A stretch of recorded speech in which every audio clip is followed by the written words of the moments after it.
Hello प्यारे प्यारे बच्चों, कैसे हैं आप लोग। उम्मीद करता हूँ अच्छे होंगे। Yes, my name is MD Najmul Huda and this is your beautiful सा चैनल बायो टू बायो। जी हाँ बच्चों, आप सब जानते हैं कि हमारा लेक्चर जो है मॉर्फोलॉजी का हो रहा है और पिछला लेक्चर में हम लोगों ने स्टीम्स का कुछ पार्ट कर लिए थे और स्टीम्स का फंक्शन भी देख लिए थे। आज हम लोग जो है स्टीम्स का और एक फंक्शन देखेंगे। आप सब जानते हैं कि ज़मीन के ऊपर ही हम लोग स्टीम को देखते हैं, लेकिन क्या स्टीम्स ज़मीन के अंदर भी हो सकते हैं? जी हाँ बच्चों, इसका आंसर है यस। तो यहाँ पे underground stems, underground modification of steam for storage of food and vegetative propagation. खैर, वेजिटेटिव प्रोपेगेशन तो आपको 12th में मिलेगा, आपको 12th में पढ़ना है, लेकिन अंडरग्राउंड मॉडिफिकेशन ऑफ स्टीम आज आपको हम पढ़ाने वाले हैं। अंडरग्राउंड मॉडिफिकेशन ऑफ स्टीम का मतलब ये होता है कि ज़मीन के अंदर भी स्टीम होते हैं जो फूड को क्या करके रखता है, स्टोर करके रखता है, यानी भोजन को एकत्रित करके रखता है।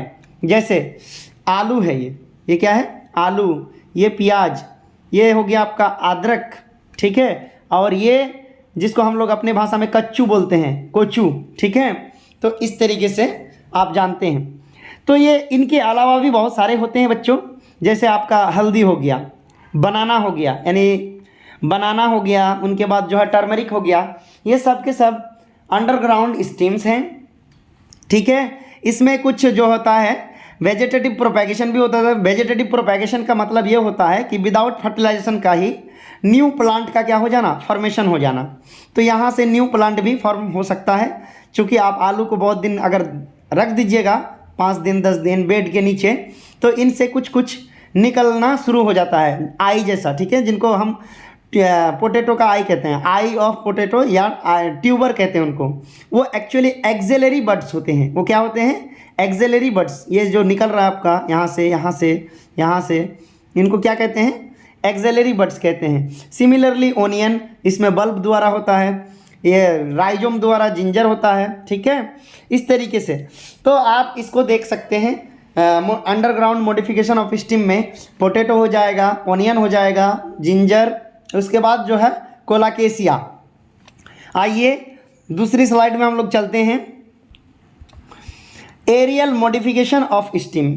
अब एरियल मॉडिफिकेशन ऑफ स्टीम का क्या मतलब है? आप सब जानते थे कि भाई हमारा ये जो स्टीम है, इस स्टीम का एक पार्ट से क्या निकलता है? लीफ निकलता है, यानी पत्ते निकल रहा है। फिर पत्ते के बगल से आप देखिएगा, हम लोग देखते हैं बहुत सारे, घेरा वगैरह हो गया, कुकुम्बर यानी खीरा का, उसके बाद कदीमा, कद्दू जिसको बोलते हैं, उन सब के पौधे में हम लोग देखते हैं कि एक स्प्रिंग नुमा यानी स्प्रिंग जैसा संरचना निकलते हैं, ऐसे ऐसे गोल गोल करके, और उनके बगल में जो है कुछ लकड़ियाँ रख देते हैं। ये क्या करते हैं? एक्चुअली क्लाइंबिंग, यानी ऊपर या फिर ऊपर उठने का, चढ़ने का काम करता है। इनको बोलते हैं टेंड्राइल। इनको क्या बोलते हैं? टेंड्राइल बोलते हैं इनको। तो ये टेंड्राइल भी आपको पढ़ना पड़ेगा, ठीक है। और उसके बाद और भी कुछ प्लांट होते हैं। जी हाँ, यहाँ पे आप देख सकते हैं आसानी से कि कैसे टेंड्राइल दिखता है। आप लोग देखे होंगे करेला का पौधा में, परवल के पौधे में, उनके बाद आप कद्दू के पौधे में भी देखते हैं। इनके अलावा एक और प्लांट है जिनमें यहीं से क्या निकलते हैं? कांटे निकलते हैं, जिनको थॉर्न कहा जाता है। क्या कहा जाता है? थॉर्न या फिर कांटा कहा जाता है। तो वो भी होता है थॉर्न ऑफ बोगनविला। उनके बाद जो है टेंड्राइल ऑफ कुकुम्बर। इस तरीके से आप पढ़ सकते हैं। एक्चुअली ये सब निकलते हैं, ये बड्स होते हैं, ठीक है। आइए हम लोग पढ़ लेते हैं। स्टीम टेंड्राइल।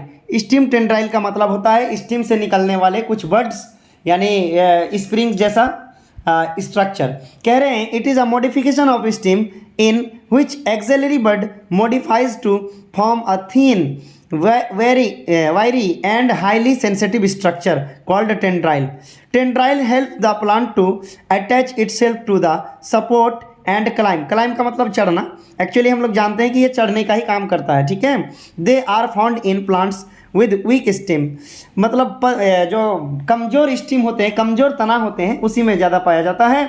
उनके बाद आपको ये कहा है कि in Cucurbita extra axillary bud is modified into tendril. Cucumber, gourds, grape vine, इन सब में क्या होते हैं? इन सब में जो होते हैं वो टेंड्राइल होते हैं। मैंने आपको एग्जांपल दे दिया, ठीक है।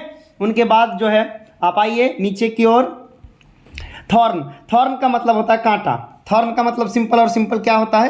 कांटा होता है। कांटे किस किस में होता है आप जानते हैं?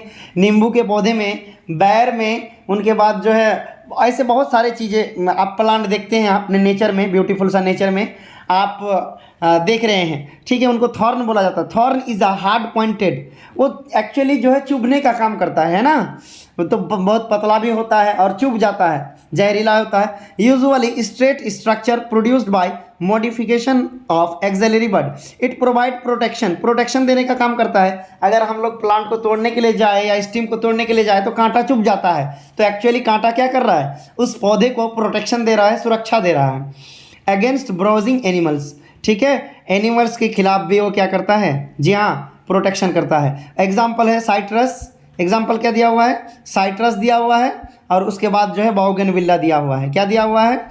साइट्रस और बोगनविला दिया हुआ है। ये रहा साइट्रस और ये रहा बोगनविला। ये एग्जाम्पल याद हो जाने चाहिए आपसे, ठीक है। उनके अलावा आपको यहाँ पे कुछ और पार्ट दिया गया है। The Phyllosides is green flattened structure with distinct nodes and internode. It is thick and fleshy found in Opuntia. Opuntia plant में जो है ना मोटा सा होता है। क्या होता है? मोटा सा, ठीक है। उसके बाद in some plants stem is modified into fleshy cylindrical structure. कभी कभी स्टीम जो है सिलेंड्रिकल स्ट्रक्चर का हो जाता है, और वो कैसा होता है? वो फ्लैशी भी होता है, यानी कि बहुत नर्म मिजाज का होता है, नर्म होता है, ठीक है। तो वो किस में होता है? यूफोरबिया में, यूफोरबिया। ओपुन्सिया में कैसा होता है? ये थिक होता है, मोटा होता है, ठीक है। तो आज का बस यही मॉडिफिकेशन ऑफ स्टीम हम पढ़ाने वाले थे, पढ़ा दिए। लीव हम लोग करेंगे, ठीक है, अगले सेशन में।